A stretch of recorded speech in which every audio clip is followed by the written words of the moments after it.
ကန်ချင်မာ၏စကားပွဲနှင့်ညီကိုနှစ်ဦးကိရှဝနာခပြည်နယ်တွင်အာရာပူရလို့ခေါ်တဲ့ရွာငယ်လေးတစ်ရွာရှိပါတယ်။အဲဒီရွာတွင်အာဂျွန်နှင့်အာရိဋ္ဌအမည်ရှိသောညီကိုနှစ်ယောက်နေထိုင်ကြပါတယ်။အကိုဖြစ်သူအာရိဋ္ဌမှာအလွန်ချမ်းသာပြီးစီးစိမ်ဥစ္စာပြည့်စုံတော်လဲညီဖြစ်သူအာဂျွန်မှာမူလေခွက်ငယ်လေးတစ်ခုကိုပင်ပင်ပန်းပန်းလောက်ကင်ရင်ဆင်းရဲစွာအသက်မွေးရပါတယ်။ဒီနေ့မှာတော့အာဂျွန်လေထဲသွားရန်ပြင်ဆင်နေစဉ်ဇနီးဖြစ်သူရုခမီနီကသမားတို့လက်ထပ်တာ9နှစ်ရှိပြီးအခုထိတသမီမရသေးဘူးလို့ဝမ်းနေစွာပြောလိုက်ပါတယ်။အာဂျွန်ကဒါတွေကကံတရားပါပဲရုခမီနီကံပါလာရင်ရမှာပါလို့နှစ်သိမ့်တော်လဲရုခမီနီကရွာသားများကသူမကိုမြုံနေတယ်လို့ကဲရကြတဲ့ဖြစ်စိတ်မကောင်းဖြစ်ရကြောင်းပြောပြလိုက်ပါတယ်။အဲ့ဒီအခါအာဂျွန်ကအကိုကြီးအာရိဋ္ဌကိုကြည့်ပါသူတို့လည်းလက်ထပ်တာ9နှစ်ရှိပြီသာသမီမရသေးဘူးသူကချမ်းသာတော့ဘယ်သူမှမပြောရဲကြတာလို့ဆိုကလေတဲ့သူထွက်လာခဲ့ပါတယ်အကိုဖြစ်သူအာရိဋ္ဌမှာချမ်းသာတော့လဲစိတ်ပုတ်သူဖြစ်ပါတယ်သူဟာသာသမီမရှိသည့်အတွက်မိမိအမွေကိုမိသူဆက်ခံမည်နည်းဟုစိုးရိမ်နေပါတယ်သူရဲ့ဇနီးစန္နာလေခါကသာသမီရလာလိမ့်မယ်လို့အားပေးတော်လဲအာရိဋ္ဌက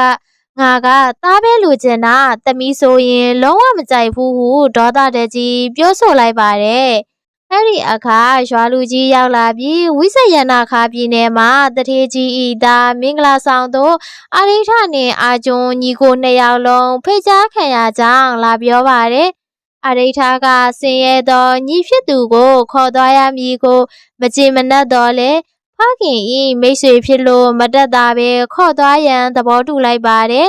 ဒါပေမဲ့အာဂျွန်ကို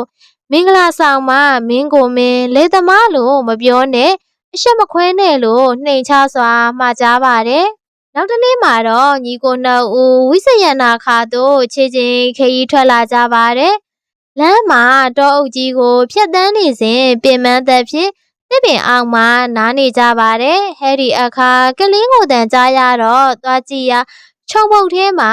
မွေးကင်းစားကလေးငယ်နှစ်ဦးသားတစ်ယောက်သမီးတစ်ယောက်ကိုတွေ့လိုက်ရပါတယ်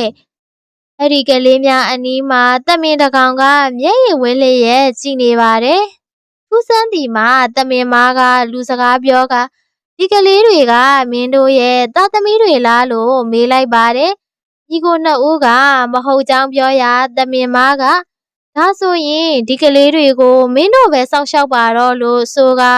တော်တဲ့သူပြင်းဝင်ပြောက်ွယ်သွားပါတော့တယ်အာရိဋ္ဌကသားလေးကိုအမွေဆက်ခံရန်အတွက်အမြန်ဦးအောင်ကောက်ယူလိုက်ပြီးအာဂျွန်ကသမီးလေးကိုမြစ်တာဖြင့်ကောက်ယူခဲ့ပါတယ်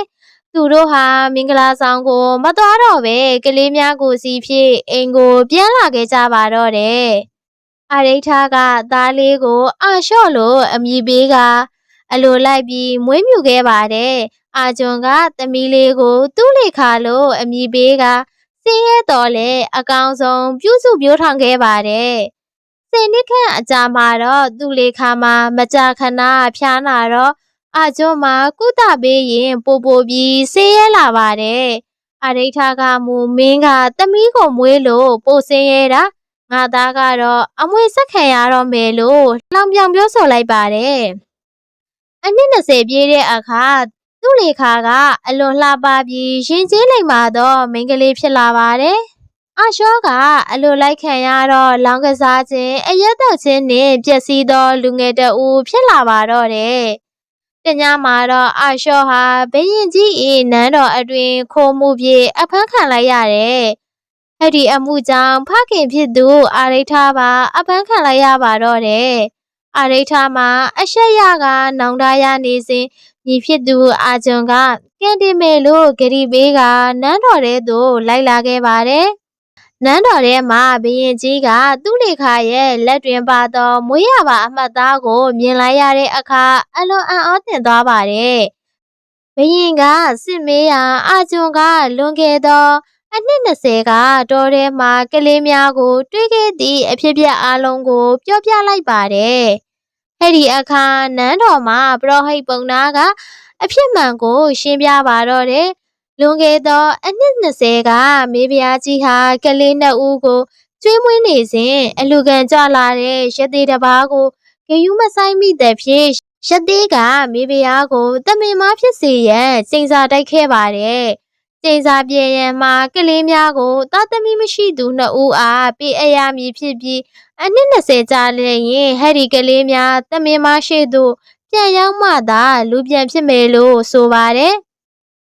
အာကျွန်းအရိဋ္ဌနှင့်ကလေးနှစ်ဦးကိုတောထဲသို့တွားရောက်ကတမင်မနှင့်တွေ့ဆုံကြပါတယ်။အဲ့ဒီအခါတမင်မဟာလှပသောမေဖျားကြီးအဖြစ်ပြန်လည်ပြောင်းလဲသွားပါတယ်။ဘယင်ကြီးကကျေးဇူးတင်သဖြင့်အားလုံးကိုနန်းတော်တွင်နေထိုင်ရန်ဖိတ်ခေါ်ပါတယ်။အာလျှော့သည်လည်းနောင်တရကပြုပြင်ပြောင်းလဲသွားပါတယ်။အဆုံးတွင်အာကျွန်းနှင့်အရိဋ္ဌမိသားစုနှစ်စုလုံးဘယင်မြင့်မြတ်၏စောင့်ရှောက်မှုဖြင့်နန်းတော်တွင်ပျော်ရွှင်စွာအတူတကွနေထိုင်သွားကြပါတော့တယ်။